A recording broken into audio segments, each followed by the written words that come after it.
mening namoz o'qiydiganligimni bilganda, dadam tas qolgan meni urib nokar qilib qo'yg'ili. Lekin akam bilan apam ikkisi to'sib olgan. Men namoz o'qishni va islomga doir bilimlarni akamdan o'rgangan.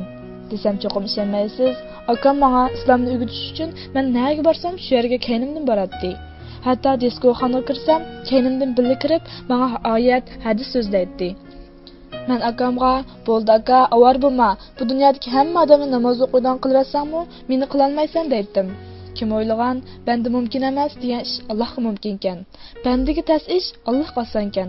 Mushundaq akam bo'lgandan bak faxrlanaman. Uydagilar mening yog'liq silib o'ranganligimni tex bilmaydi. Kim bo'ldi, biz nimalar bo'lib ketishni. Lekin Alloh cho'qim yordam qildi. Akamga qarab turmaydi. Inshaalloh. Fatima hayron bo'lguncha turib qoldi.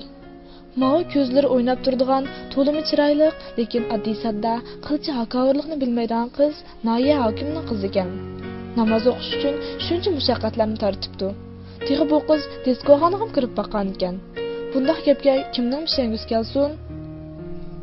Men ishkirdagi maktablarda qandoq kiyinish bilan kori yo'qkan deb anglab bu yerga kelgan. Burundil o'rang'on bar edi. Alloh muslimalarni mushundaq o'rnib yurishga buyurgan emasmi? Tilnur, mushundaq qilish sizga arzumdi? Bak jafoda qopsiz. Qarab texi tayoqmi yeyapsiz? Tayoqni u kunda yeydim. Dadam meni urib, erib ketib, to'xtab qolgan chog'larim bo'lgan. Urib to'xtaganda kirib namozimni o'qitdim. Oxiri opam, "Bolni yana urdigan bo'lsang, sen bilan ajrashmaran" to'xtatdi.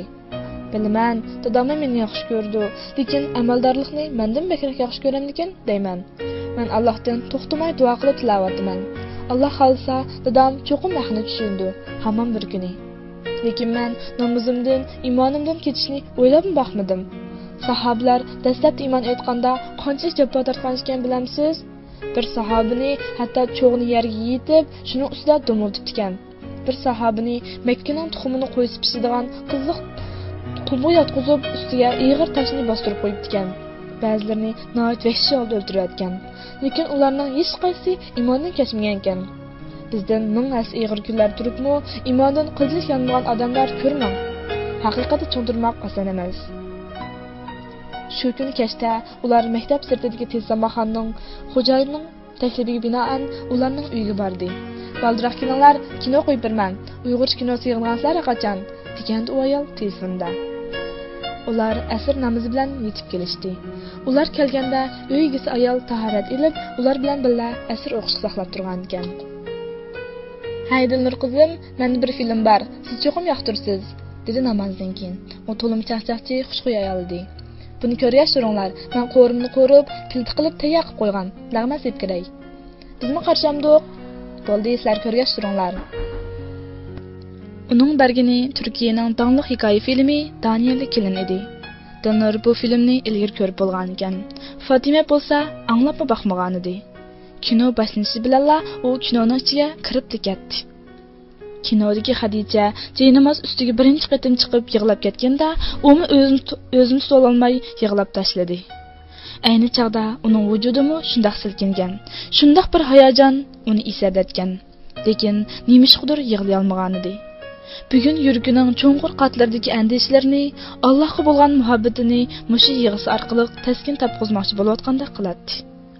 Kino tugagan chaqdimi, u Asiyada kinoda. Yana oxiri bormikin degandek ekranga qarab, hangvi qilib o'ltirib qolgan edi. "Turinglar, sham o'qiyli", dedi sahibxon ayol. Sham namoz o'quvchi uning vujudi yana bir qatim larzaga keldi.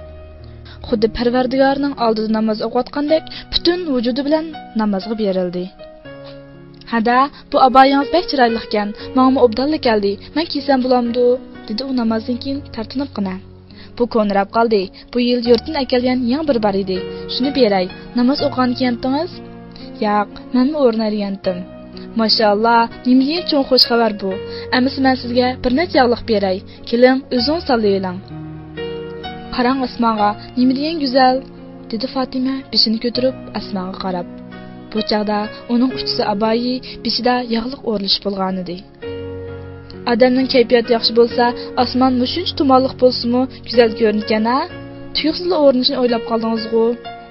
Bilamsiz, tunji namozimdan keyin shu chaqdagi bir xil ko'ngil aramchiligini zotli qayta topolmadim. Taki boya av kinoni ko'rgandla, o'zimni nimaning kamligini bayqadim. Fatima bularni o'ylab o'tib, allaqachon sham namoz bo'lib qolganligini bayqadi va o'rnidan turib sham namoziga tayyorlik qildi.